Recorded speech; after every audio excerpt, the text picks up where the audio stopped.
Arrange my apartment with me as I share a valuable story I stumbled upon out of sheer curiosity.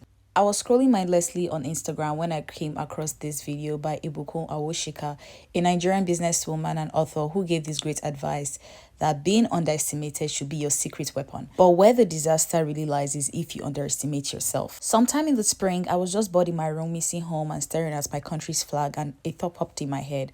I know the history behind my country's flag. What could be the history behind the US flag? So apparently, the American flag has been modified 27 times. The current design, which is the 50-star spangled banner, was designed by a 17-year-old boy at Ohio. Now it gets interesting from here, so stay with me. A Friday afternoon in 1958 in Lancaster High School in Ohio had a boy named Robert Heft who was given an assignment by his history teacher to prepare a history project of choice and turn it in on a Monday. Bob, who had interest in Betsy Ross's idea, well, Betsy Ross was famous for helping to design the first US flag, thought it would be a good idea to actually make a flag for this assignment. Now, during that time, discussions were being made about adding Alaska and Hawaii as the 49th and 50th states in America, respectively. Well, now, in Bob's political mind, he felt that this might be a good chance to see how the two new states would fit in to make a new flag. So Bob took the 48-star flag of his parents and bought an additional material worth $287 and spent a total of 12.5 hours over the course of the weekend to construct a new 50-star version of the Old Glory. Now, the Old Glory is a nickname for the flag of the United States. Now, Bob, being confident in his project and his brilliant idea, turned the newly designed flag to his history teacher to grade. However, the teacher wasn't impressed and he felt it lacked originality. He told Bob that anyone can make a flag.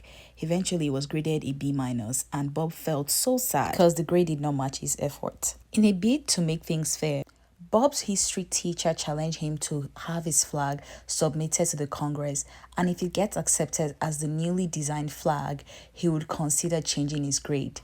Of course, his teacher knew that was impossible, but, he threw him under the bus and, Bob also accepted the offer. He accepted the challenge because he had a goal. Bob, also known as Robert, sent his flag to the new congressman of Ohio's 10th district with a note stating that the 50-star design flag should be submitted to the White House on his behalf. Over time, Bob made numerous phone calls to the Congress office and also sent 21 letters and made 18 phone calls to the White House to check up on the status of his submitted flag. Unfortunately, he didn't get a response during that time, but meanwhile, the Congress approved Alaska as the 49th state and Hawaii as 50th state of the United States in 1959. Moving on, Bob also got a job in Ohio, but something interesting happened on the 11th day of his new job. He got a call from the personal assistant of the 35th President of the United States.